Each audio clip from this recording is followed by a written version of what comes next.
this is the Powell Cemetery, and we know that it was here and first used in 1834. The town itself, we do not know exactly when it started to be settled. However, through the history of Delaware County, written in 1880, there is mention of a wedding up in Middlebury in 1813, and that is what Powell was called in those days when the first pioneer settlement started, Middlebury. And the streets you see beside you, or where the traffic is going up and down, north and south, was called Middlebury Street. Middlebury came from the name of a town in Connecticut where many of the original pioneers came. In 1806, we know that land was starting to be sold here.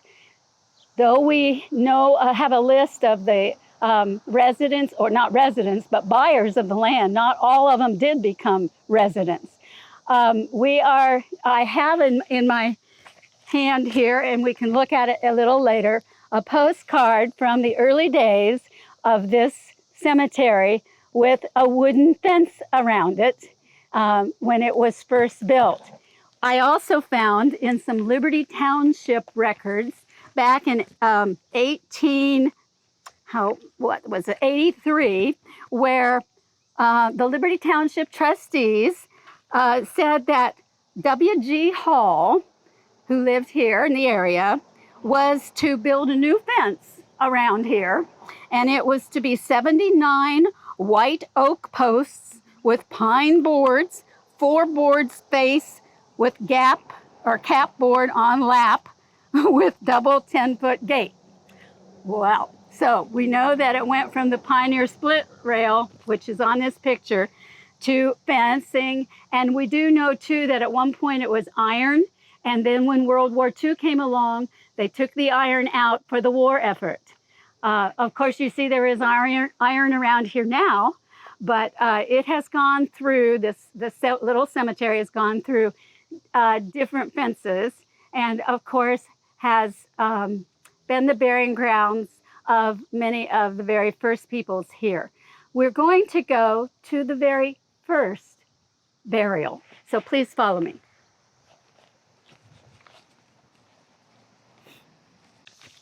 It says Joseph M. Gardner, and it says he immigrated to Ohio in 1820, right? Is that what it says? Okay. And he died April 6, 1834, and in his 39th year. This is the grave of my great-great-great-grandfather, and he was the first burial in this graveyard. Now, I was wondering, had they already bought the land and set this up here as a graveyard back in 1834, or did they just go, oh, we've got somebody dead, we need some land? And I've tried to research that, and I have found on an 1849 map that it has the cemetery, this little plot with a CEM, meaning cemetery, written on it, and JG was written on it as well. I do not know whether Joseph's son, Jonathan, who's down there, bought this in order to bury his father, or whether it was already here and set up. That's something we historians just keep digging to try to figure out. We don't know everything for sure. That is my disclaimer for the night. So anyway, he came here early. He came in 18, let me see here, when was it? 1819. So you can't believe everything that is written in stone, because this says 1820, but we have other records that say he came in 1819, okay? So he was here. He did not live here very long, and when his son was 19, he died. So let's go down to his son's grave. Yes? Was this a monument when he was buried? It's so... It is so old, too. And you know what? I honestly don't know how long this has been here. And that's one of the things on your little sheet that I gave you. You know, some of the stones have held up well, you'll notice by the date. And some of them are barely readable. And you will notice that it looks like there's different places here in the cemetery where there's plenty of room. But we know that there are stones that are underneath this grass that need to be resurrected. And that takes probing. And it also takes sometimes the newfangled stuff that you can go across and it detects something underneath there, you know.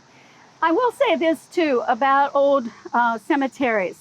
You will see a lot of stones that have been put together, such as this one.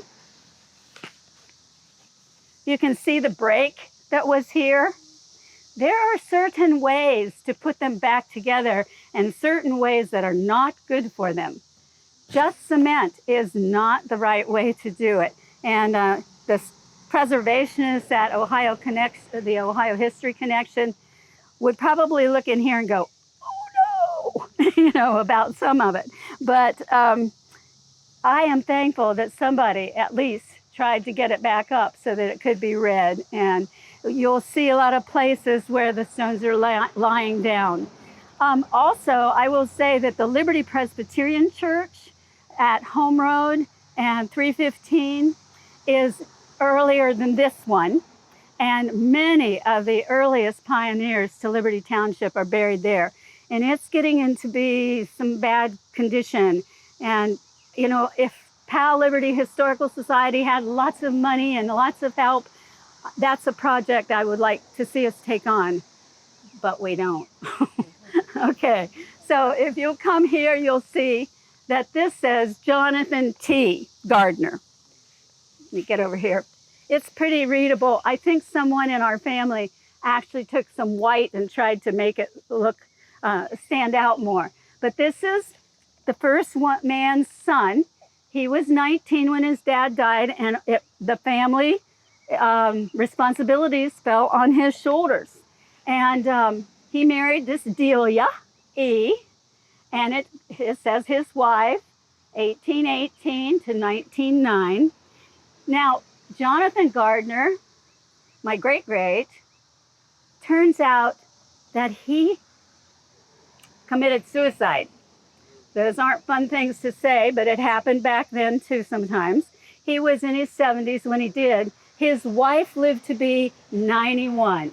So though many of the settlers had shorter lives, some of them did not. I would like to show you, and honey, you're going to be scared to death. This is this man.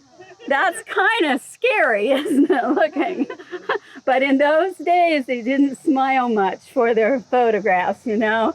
And this is probably just before. And inside this bag is something very special to me. I hope someday you'll have something like this, because this beautiful watch belonged to Delia. She got it when they had their 50th wedding anniversary. It's a watch. And inside it's inscribed that it came from the Sunday school class for this man and his wife's 50th wedding anniversary. Now, this older lady, Delia, who lived to be 91, said, when I die, this necklace goes to my granddaughter. And so the granddaughter got it. And that granddaughter was to give it to her granddaughter. That's me. And then I'm going to give it to my granddaughter. And this is called an heirloom. And it's really pretty special to have something that belonged to somebody that if she resurrected on the spot, I wouldn't know her. But I have a connection to her because this is my family. So I thought that you might want to see what this scary guy looked like.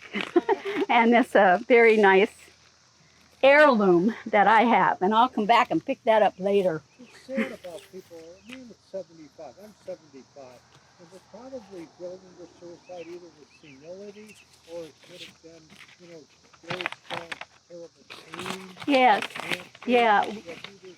We don't know. I do know that they had 7 children and 2 of them died before the parents. They're listed on here, Henry and, they're somewhere listed. I think over here. Henry and Franklin are on this side. Okay, yes? Quick question. There is a Gardner Ozum house by Powell Cemetery. Okay. Is that any part of this family? I do not think so, but you know, this is another thing when you're doing genealogy work. Oh my goodness, there's a George, and he has a son, George, and then he has a grandson, George, and his brother has a George. And, and it is very difficult to ferret out who belongs to whom. And of course, there's a Case family where there were several brothers of Cases that came early, and they all had big families. But you know what, Marilyn, raise your hand. This is the lady that does our genealogy work for the Historical Society. So she gets to figure some of that out sometimes. Okay, we're going to head back. This is the early. Oh, I did want to read this. It said that when they first came here, my family came from New Hampshire. Most of the families came from Connecticut, as I had said earlier. It took them 6 weeks by a covered wagon to come down here. We actually have a cradle that's still being used. And he wrote in the history book that they had a log cabin on lot 26. They were farmers, like everybody was. And it was a lot of forest, that it was pioneer life completely, little money, mostly bartering, using whiskey or stock. And they were Methodists. There were not many other types of churches in the area. Let's see. There was a circuit rider by the name of Reverend Emery who did come around. The first church was on South Liberty Street, and the first school was on South Liberty Street. A lot of the very firsts were down south of the center of town.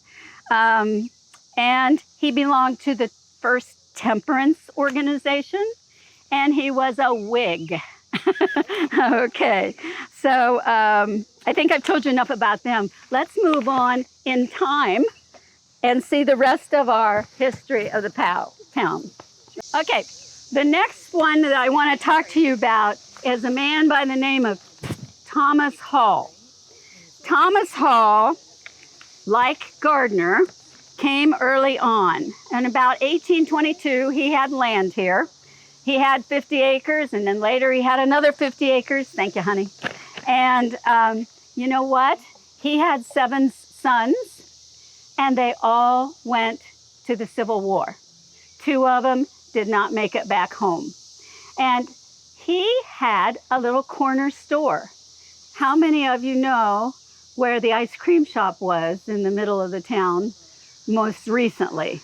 It is no longer open now, but that is the site of the first little store that Thomas Hall had.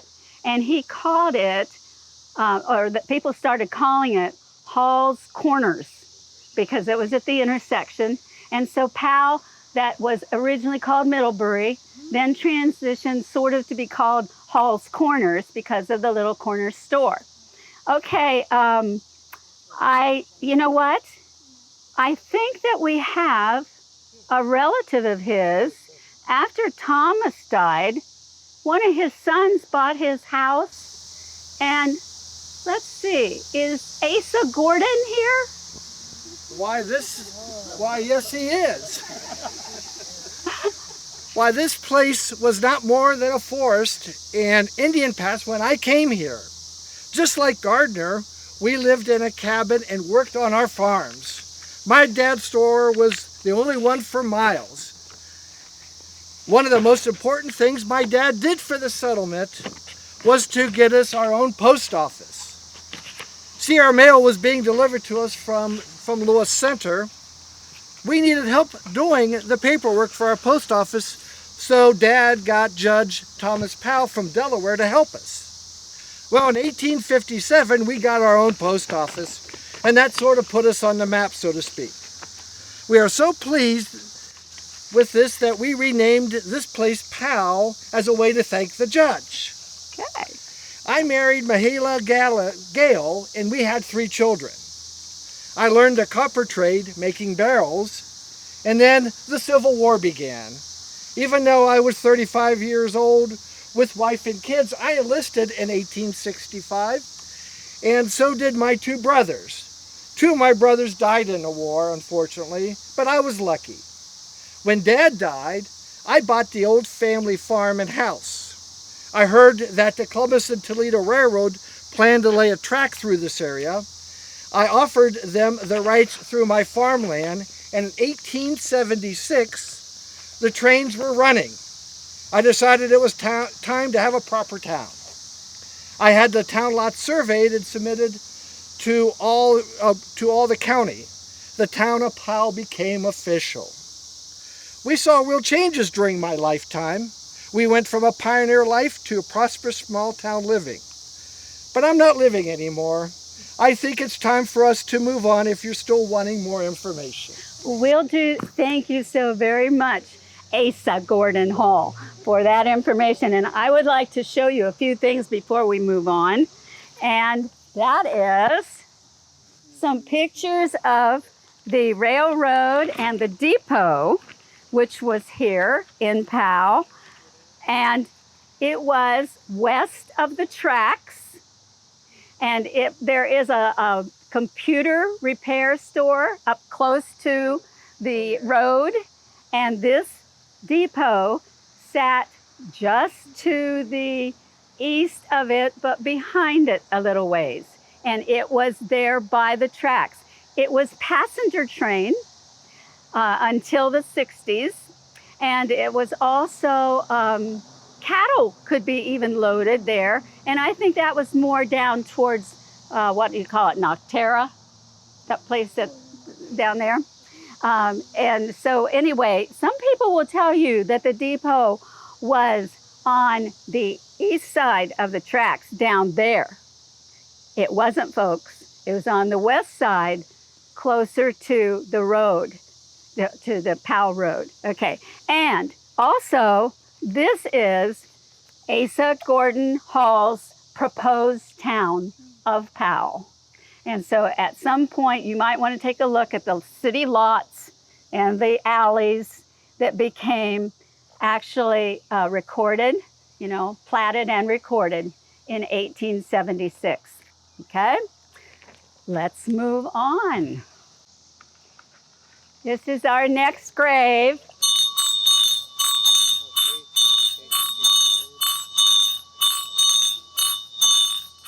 Come, children. Recess time is over. Come in for class. We have a couple stragglers. Come on. No detentions today.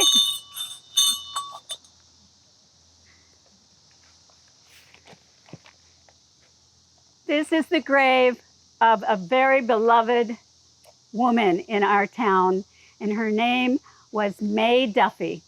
She was your quintessential, however you say that word, old maid school teacher. She never married, but her whole life was dedicated to the teaching of children, and young children at that. She was a primary school teacher, 1st and 2nd grade. Now, she didn't start that way because when she first graduated, when she was 17, in, let's see, what was the date that she graduated? 1882 or so, I think it was. She had gone to one-room schools as a kid. And that's how everybody went to school in Liberty Township. Liberty Township had 11 one-room schools.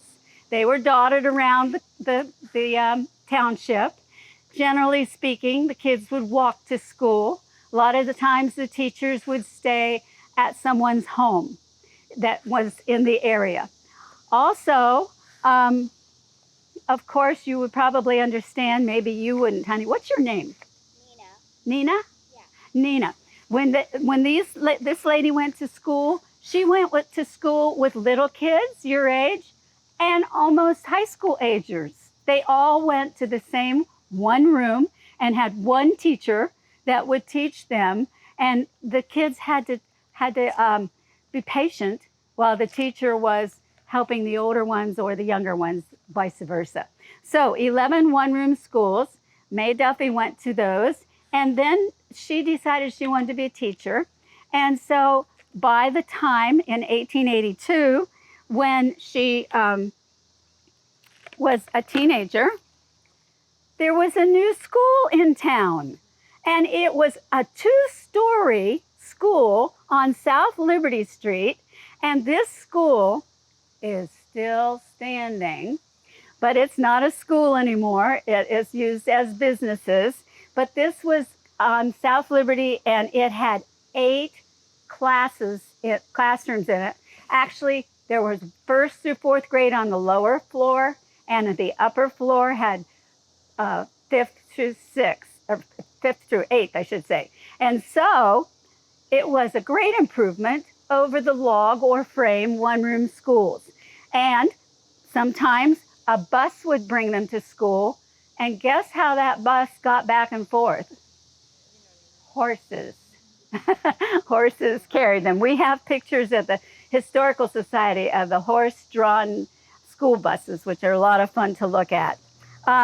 Now, let me tell you that there's a lot more information about teachers, and we even have a video that shows you all the various one-room schools that are still standing. Most of them have been turned into residences, and some of them have really been remodeled so that you would never have known that they were one-room school. But on our powhistory.org, there's a presentation of the 11 one-room schoolhouses if you're interested in that. Put a little plug in there. Okay, you know, about the time that Mae graduated, she'd been working at a one-room school for a while, but there began to be a real desire for high school. That was a new thought in the whole state, basically. And so there was a gentleman who really was pushing this. And that's the next grave that we are going to go to. But I will show you a picture of Miss Duffy.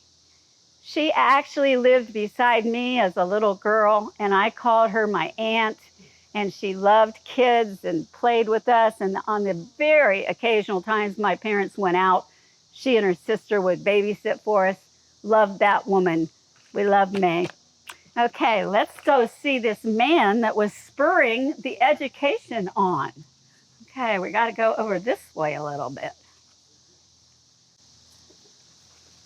I think he's pretty close to Mae. In fact, he's right here. So if you'd like to come around to the front, I think you'll be able to see better. This is the grave site of Dr. John Campbell. Now, in the old days, when a town had a doctor, they birthed you and they buried you a lot of times. And Dr. John Campbell came here. He actually was of German descent and had gone to school and gotten his medical degree. He came here with his wife, and they had children. And Dr. Campbell, here's a picture of him. Dr. Campbell. He built a huge house, and the house was on the west side of the railroad tracks. And his house is still here today. It's in sad condition when you go up and down the road. I hope that the people who have developed all around it are going to make that mansion beautiful again. You will know it because it is the yellow building in the middle of all that new build where the, is it Locust Table is? And it sits back from the road. At one point, it was called the home at Catalpa Grove because there were catalpa trees there and so forth. But at any rate, that house is gorgeous and big, but it's not as big as it used to be because that house had a portion of it sliced off and moved up the road, or actually over the road a little bit, and it's now standing as Milana's Florists. And so part of Dr. Campbell's original house is still standing in a different spot, as a florist. And it needs some attention too as I go by it, I notice. Okay, Dr. Campbell, you know, he spent a lot of nights where he was busy about taking care of the health needs of this town. But he was also very interested in education and the children of the area. And it was a lot of credit goes to him for getting us the high school. Oh, by the way, this picture of his home before it was split. You can come back and look at these a little later too if you want. But anyway, at the time that before his death, he was the one who pushed to build a 12-room schoolhouse so that each grade got their own classroom with a gymnasium and a cafeteria. And so Dr. Campbell, it was a real force. And I will tell you a little, this is kind of, let me see hands raised if you're from Hyatt's.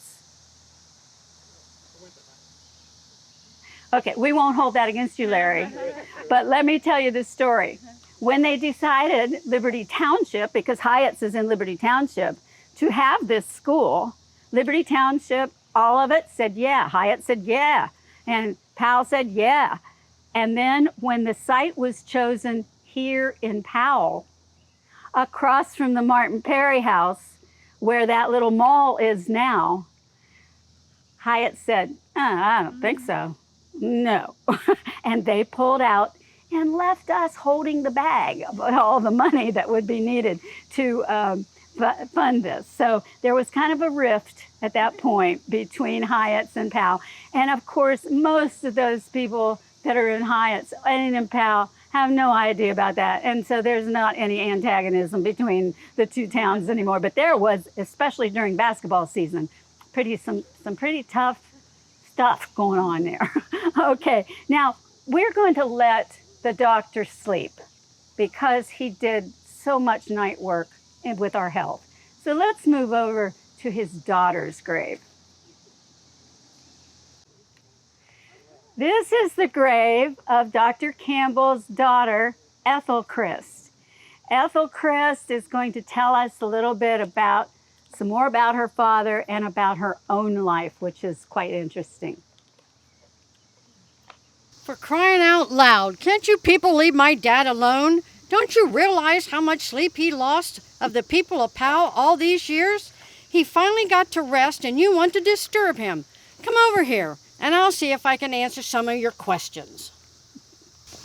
My parents were very progressive in the thinking and very interested in education. It is true. This is probably what influenced me to become a teacher myself. You know, I taught 5th grade and 6th grade at Powell for almost as long as Mrs. Duffy did. But as to my parents, it is my dad who offered our land to the Delaware County Agricultural Society as a venue for the Delaware County Fair.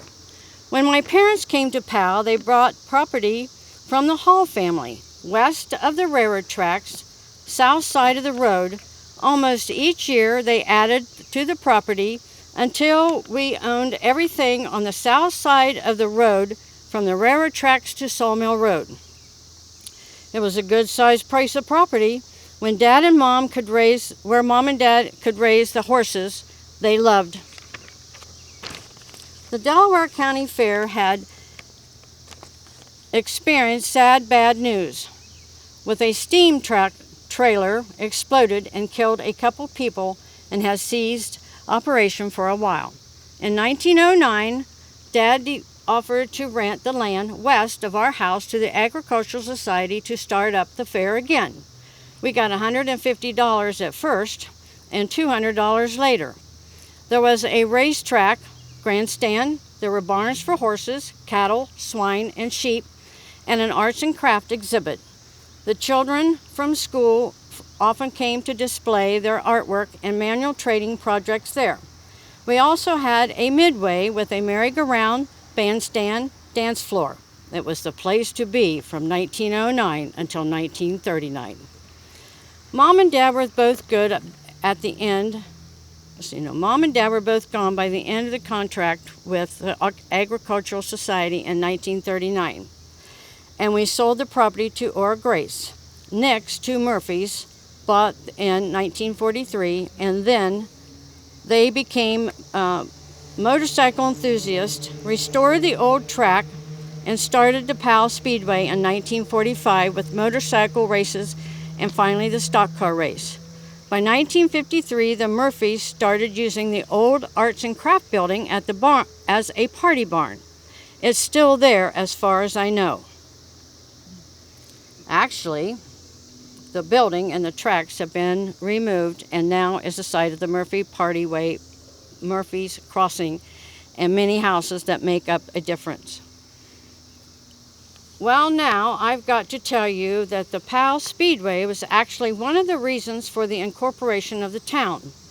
You see, the Speedway brought a lot of traffic, noise, dust with it that lots of folks here found quite disruptive. So in 1946, there was a group formed known as the Powell Booster Club to guard support for the incorporation. Incorporations would give us the authority to set some rules and laws allowing us to self-govern through the elect mayor and council. We petitioned the Delaware County Commission in late 1946 and were granted incorporated by 1947. We had several elections and voted Frank Bales as our first mayor, and I was proud to tell you that I was chosen to be part of the first council and the only woman to boot.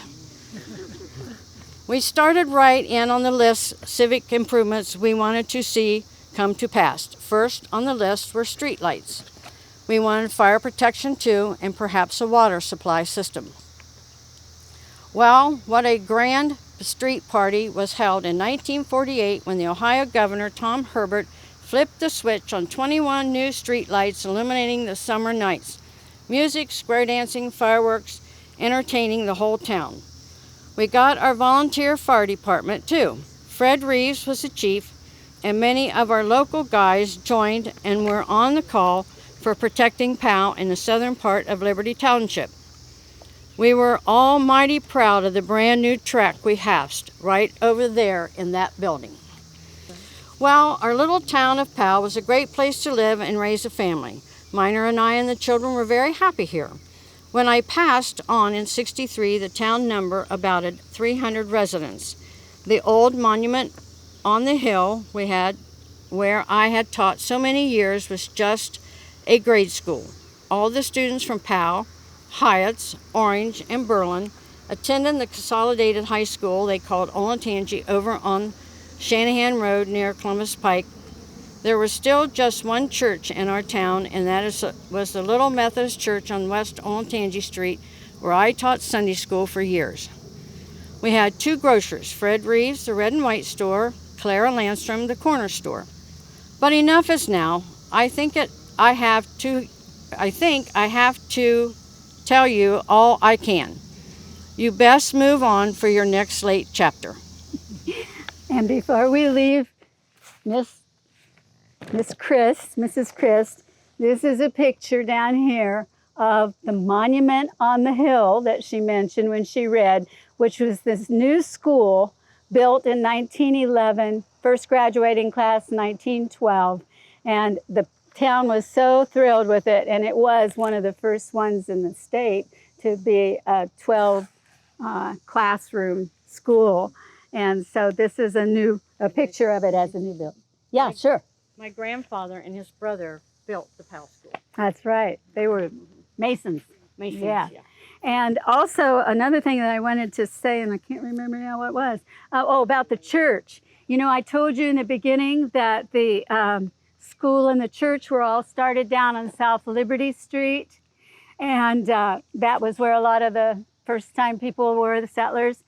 Well, in 1902, I believe it was, they picked that little school, that little church up, and with horses, they moved it around the corner and put it on West Olentangy Street, where the main building is still there. It's been built onto somewhat, but the little church that had been the Powell Methodist Church, little frame building, is still sitting there. And the last thing that was in it was the children's clothing store.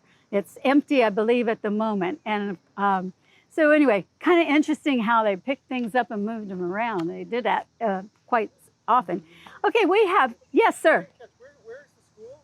The school is underground at the top of the hill across from our historical society where the mall, small mall is.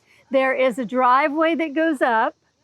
There used to be a horseshoe type driveway that came back down to the road on the other side. That's all not there anymore. But the original drive on the west side is still there. And then the hill that's there, which you still see sometimes kids slide down in the snow, that was our sliding hill. We had playground all there. And my grandmother was in the first graduating class, 1912. My mother was in the 1944 graduating class. Charlene and I graduated from 8th grade, 1961. And I had a daughter that went there for kindergarten and first grade. So it was a sad day when that building came down, and we have a brick left from it in the Historical Society to remember it by. So, you know, things don't stay forever. Okay, one more spot, people. Hope we haven't tired you out. One more spot. Please come this way. Okay, please come around this way and take a look at this double heart stone. I think if you're back around this way, you'll be able to see a little bit better. Okay. After this, this last stone, if you have questions, we'll be glad to try to answer some of them. Some of you may just want to go and do the little scavenger hunt. Some of you may just want to walk back to the Historical Society. We do have some refreshments back there, and it's just been a lovely evening to be in the cemetery. And I do suggest that you take some time and come back sometime on your own and just kind of look through. The artwork is always very interesting on stones. Look for things like a hand pointing to heaven. That was what we had at the top of the Methodist church steeple. Look for things like weeping willows. That's a pretty common thing on a stone. Look for things like an open Bible or a hands clasped, and read some of the verses on them. You know, this is where we will end up someday. And it's lovely that we have these places to remember. This is the last grave that we want to talk about. This represents 2000. And this is John Pendleton and his wife's grave. And you know what? I think we have his son here to be his spirit. Right here. Come on up there by your... Oh, I gotta get Yeah. right up there. Oh boy. Okay. Whoa. Little hilly there. Okay. I am the spirit of John Pendleton. My wife and I moved to Powell in 1956. It was just a small village then, mostly surrounded by farms. Actually, we called it a sleepy little town. We lived down on South Liberty Street. I have heard that area was where it all began. We raised 5 children and had a little auto repair shop business by our house. There's a whole lot more cars to fix these days. One of my boys and grandson are still running the business. I was a volunteer most of my life. I was a volunteer policeman, fireman, and Boy Scout master. As the village grew, I became street superintendent and helped with the Memorial Day parade. You know, our sleepy little village started to change in the 1980s when we started seeing a lot of housing developments being built. I guess the first big one was the retreat, then came Old and Tansy Ridge, and on until the streets and schools were filled. At that time, we started having paid firemen and policemen. When the year 2000 arrived, it was time for a new census to be taken. Can you believe Little Powell had over 5,000 people? That meant we had reached city status. Unfortunately, I died the next year. I expect Powell has kept right on growing. It will be up to all of you to write the next chapter. Take good care of the place. Many of my friends are buried here. Help to make Powell the great place it is today. Keep it going. Thank you, Shane. Thank you. That was probably kind of hard to do, to stand here at your father and mother's grave. We appreciate it. This is a billy club that belonged to Now, not Shane's father, but one of the early keepers of the peace. And also, these are some handcuffs that belonged to the Powell police.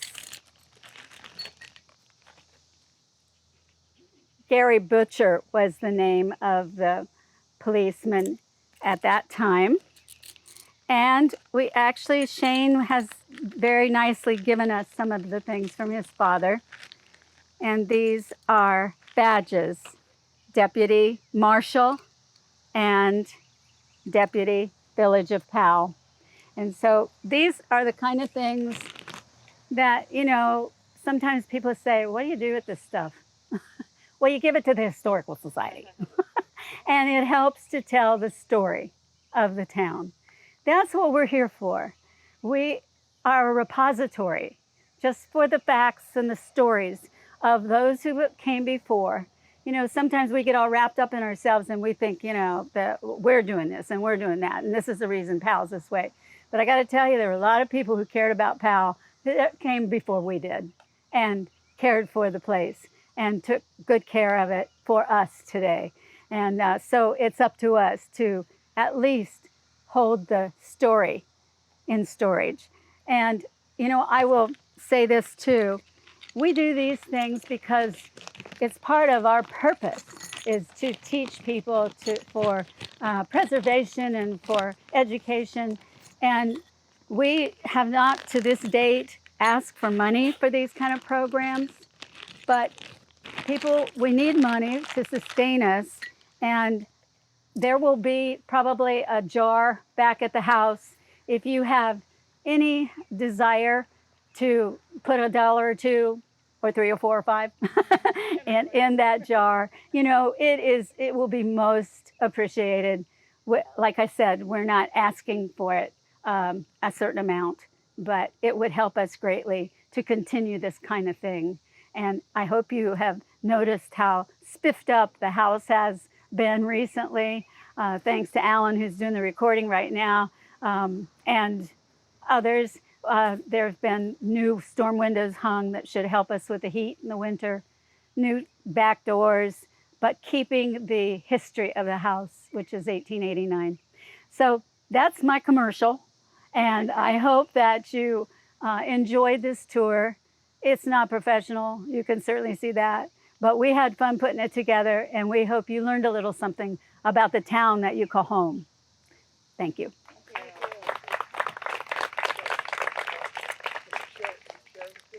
Is that land back there is that expansion back there, or is it all? No, to my knowledge, because I would like to be buried here, but I cannot. There are no more openings. And this was a Liberty Township to begin with, graveyard. Now it's the city of Powell that takes care of it. And many of the records were lost along the way. And that's a lot of why I can't give you, certain details about exactly when and who bought it and all that. We keep looking. Maybe we'll find some more. We also need to thank another gentleman that was a part of our Historical Society, is still a member.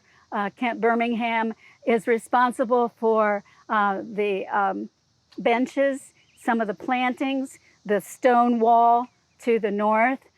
He just took it upon himself to do some refurbish this place, and we thank him a lot for that. So there's always a project.